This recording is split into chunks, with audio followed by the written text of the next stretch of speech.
ವೀಕ್ಷಕರೇ, ವಿಜಯಲಕ್ಷ್ಮಿ ದೇಶಮಾನೆ ಅವರು, ನಾನು ಈಗಾಗಲೇ ಹೇಳಿದ ಹಾಗೆ ಅವರಿಗೆ ಅವಕಾಶಗಳು ಹೆಂಗೆ ಭರ್ಪೂರಿದ್ವು ಅಂದರೆ, ಅವರು ಯಾವುದೋ ಒಂದು ಮಲ್ಟಿ ಸ್ಪೆಷಾಲಿಟಿ ಹಾಸ್ಪಿಟ್ಲಲ್ಲಿ ಹೋಗಿ ಲಕ್ಷ ಲಕ್ಷ ದುಡ್ಕೊಂಡು ಆರಾಮಾಗಿ ಒಂದು ಲಕ್ಸುರಿ ಜೀವನ ನಡೆಸಬಹುದಾಗಿತ್ತು. ಆದರೆ ಅವರು ಆಯ್ಕೆ ಮಾಡಿಕೊಂಡಿದ್ದು ಕಿದ್ವಾಯಿಯನ್ನು. 30 ವರ್ಷಗಳ ಕಾಲ ಅಲ್ಲಿ ಸೇವೆ ಸಲ್ಲಿಸಿದ್ರು.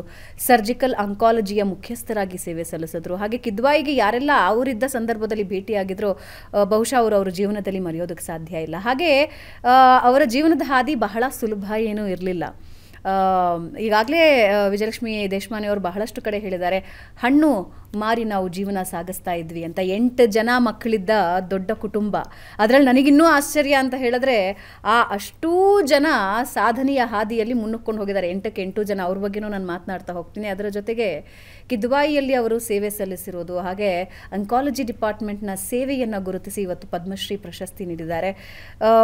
ಎಲ್ಲ ಒಂದು ರೇಸ್ನಲ್ಲಿದ್ದೀವಿ, ಆದರೆ ಶಾಂತವಾಗಿ ನಿಂತು ದೇಶಮಾನೆ ಅವರು ಅವ್ರ ಕೆಲಸನ ಮಾಡ್ಕೊಂಡು ಹೋಗ್ತಾ ಇದ್ದಾರೆ. ಇವತ್ತಿಗೂ ಕೂಡ ಅವರು ಸಮಾಜ ಸೇವೆಯಲ್ಲಿಯೇ ಹೆಚ್ಚು ತಮ್ಮನ್ನು ತಾವು ತೊಡಗಿಸ್ಕೊಂಡಿದ್ದಾರೆ. ಹಪಾಹಪಿ ಇಲ್ಲ ಜೀವನದಲ್ಲಿ, ಅದು ಬೇಕು ಇದು ಬೇಕು ಅಂತ ಅವ್ರು ಅಂದ್ಕೊಂಡಿದ್ದರೆ ಬಹಳಷ್ಟು ಆ ರೀತಿಯ ಜೀವನವನ್ನು ಕಂಡುಕೋಬಿತ್ತು. ಆದರೆ ಅವರು ಆಯ್ಕೆ ಮಾಡಿಕೊಂಡಿದ್ದು ಸಮಾಜ ಸೇವೆಯ ದಾರಿಯನ್ನು. ಹಾಗೆ ಅವರ ಕಷ್ಟದ ದಿನಗಳನ್ನು ಬಹಳ ಧೈರ್ಯದಿಂದ ಹೆಮ್ಮೆಯಿಂದ ಮುನ್ನುಕ್ಕೊಂಡು ಬಂದಿದ್ದಾರೆ.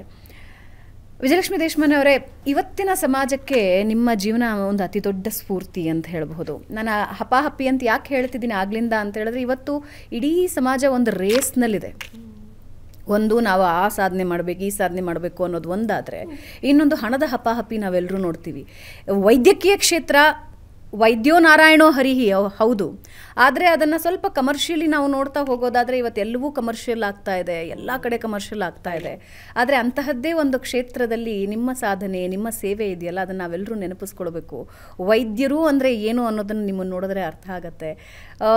ಅತಿಯಾಗಿ ನಿಮ್ಮನ್ನು ಹೊಗಳ್ತಾ ಇದ್ದೀನಿ ಅಂತಲ್ಲ, ಆದರೆ ನಾನು ಎಷ್ಟೇ ಹೊಗಳಿದ್ರೂ ಅದು ಕಡಿಮೆನೇ ನಿಮ್ಮ ಪಾಲಿಗೆ. ಸ್ವಲ್ಪ ನಿಮ್ಮ ವೃತ್ತಿ ಜೀವನದ ಮೆಲುಕು ಹಾಕೋಣ, ಆಮೇಲೆ ವಾಪಸ್ ನಿಮ್ಮ ಬಾಲ್ಯದ ಕಡೆಗೆ ಹೋಗೋಣ. ಅದು good idea I think, because ನನ್ನ biography I have dedicated to my institute Kidwai. Next parents ಹಾಕಿದ್ದೇನೆ, ಬಿಕಾಸ್ ವೃತ್ತಿ becomes very very important. Bhagwan Shrikrishna ಅವರು ನನಗೆ ತುಂಬ ಇಷ್ಟ.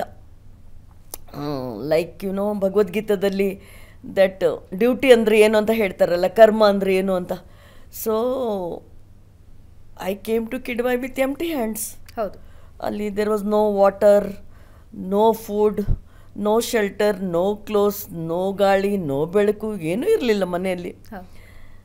ಮತ್ತು ಕಿಡ್ವಾಯ್ ಬಂದಮೇಲೆ ನನಗೆಲ್ಲ ಸಿಕ್ಕಿದೆಯಲ್ಲ. So I dedicated to Kidwai. Kidwai wonderful place. Work ಮಾಡಿದ್ದು ನಾನು ಎಂಟರಾದಾಗ ಇಟ್ ವಾಸ್ ಲೈಕ್ ಅ ಸ್ವರ್ಗಲೋಕ. I felt. ಹೌದಾ? ಹೌದು. ಅವತ್ತು ಒಂದು ದಿವಸ ರಾತ್ರಿಗೆ ನೈಟ್ ಡ್ಯೂಟಿ ಇತ್ತೇನೋ, ಅಲ್ಲಿ ಹೊರಗಡೆ ಬಂದು ನೋಡಿದೆ, in front of the theatre ಈ ಥರ ಗ್ರೀನಾಗಿ ಹುಲ್ಲು ಬೆಳೆದಿತ್ತು. ನಿಮ್ಮದು ಗ್ರೀನ್ ಕಾರ್ಪೆಟ್ ಇದೆಯಲ್ಲ ಆ ಥರ. ಅದು ನೋಡಿದೆ, ನನಗೆ ತುಂಬ ಇಷ್ಟ ಆಯಿತು.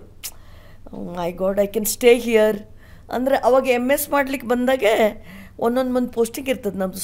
ಸೂಪರ್ ಸ್ಪೆಷಾಲಿಟಿ ನಿಮೆನ್ಸ್ ಇತ್ತು, ಜಯದೇವ ಇತ್ತು, ದೆನ್ ಕಿಡ್ವಾಯ್. ಒಂದೊಂದು ಮಂತ್ ಓರಿಯೆಂಟೇಷನ್ಗೆ ಕಳಿಸಿರ್ತಾರೆ, just to know where to send the patient, what is happening there ಅಂತಂದು. ಸೊ ಆ ಟೈಮಲ್ಲಿ ಅದು ಐ ಲೈಕ್ಡ್ ದಟ್ ಪ್ಲೇಸ್. ಅಂದರೆ ಐ ವಾಸ್ ಥಿಂಕಿಂಗ್, ನಮ್ಮ ಹತ್ರ ಸೂಪರ್ ಸ್ಪೆಷಾಲಿಟಿ ಮಾಡಲಿಕ್ಕೆ ಪೈಸೆ ಇಲ್ಲ.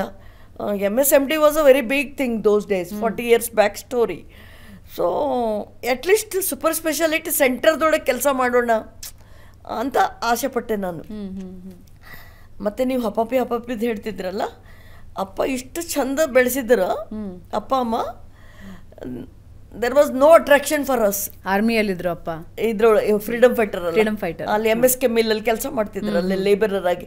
ಹಿ ವಾಸ್ ಅ ಲೀಡರ್. ಸೊ ಅವ್ರ ಅಟ್ರಾಕ್ಷನ್ ಅಂತ ಶಬ್ದನೇ ನಮ್ಗೆ ಗೊತ್ತು ಮಾಡಿಲ್ಲ. ಹಿ ಸೆಡ್, ಅಂದ್ರೆ ಇವಾಗ ನಾರ್ಮಲ್ ಆಗಿ ಮಕ್ಕಳಿಗೆ ಚೆನ್ನಾಗಿ ಓದಬೇಕು, ದುಡ್ಡು ಸಂಪಾದನೆ ಮಾಡ್ಬೇಕು, ಹಂಗೇನು ಹೇಳ್ತಿರ್ಲಿಲ್ಲ.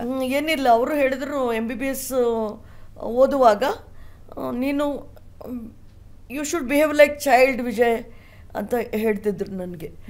Not like a adult girl, ಮಗು ಥರ ಇರಬೇಕು ನೋಡು ಟೀಚರ್ಸ್ ಜೊತೆ ಅಂತ ಹೇಳ್ತಿದ್ರು. ಆ ಥರ ಅಟ್ರಾಕ್ಷನ್ ವಾಸ್ ಜೀರೋ. ಆಮೇಲೆ ಮತ್ತು ಕೇಳಿದ್ದೆಲ್ಲ ಕೊಡ್ತಿದ್ರಲ್ಲ, ನಮಗೇನು ಅಟ್ರಾಕ್ಟ್ ಆಗಲೇ ಇಲ್ಲ ಟಿಲ್ ಟುಡೇ. ನಮಗೇನು ದೇವ್ರು ಕೊಟ್ಟಿದ್ದಾನೆ, ಕೃಷ್ಣ ಹ್ಯಾಸ್ ಗಿವನ್ ಎವ್ರಿಥಿಂಗ್. ನಾವು at least we enjoy ourselves 5 ತಂಗಿಯರು PhD ಮಾಡಿ 5 ಯೂನಿವರ್ಸಿಟಿಯಲ್ಲಿ ಕೆಲಸ ಮಾಡ್ತಾರೆ. ತಮ್ಮ was a very famous lawyer in Gulbarga. He was in KSFC manager. Crores together sanction ಮಾಡಿದ್ರು. ಸೊ ಒಬ್ಬಳು ತಂಗಿ ಇಂಜಿನಿಯರ್ ಆದಳು. She is in PDI engineering. So God has given so much ಅಲ್ಲ. ಅಟ್ರಾಕ್ಷನ್ ಜೀರೋನೇ. ಮತ್ತು ಹಳೆ ಕಾಲದಲ್ಲಿ ಕಾಂಪಿಟೇಷನ್ ವಾಸ್ ಜೀರೋ ಅಲ್ಲ, ಕಾಂಪಿಟೇಷನ್ ಜೀರೋ. ಆಮೇಲೆ ಸರ್ಜಿಕಲ್ ಡಿಪಾರ್ಟ್ಮೆಂಟ್ ಮೇಲ್ ಡಿಪಾರ್ಟ್ಮೆಂಟ್ ಅದು. ಅಲ್ಲಿ ನನಗೆ they took me as a head ಅಲ್ಲ, that itself is a great thing. Surgical onco male field ಅದು. You require tremendous energy. ನಮ್ಮ ಹತ್ರ ಊಟ ಇರ್ತಿದ್ದಿಲ್ಲ ನಮ್ಮ ಮನೇಲಿ.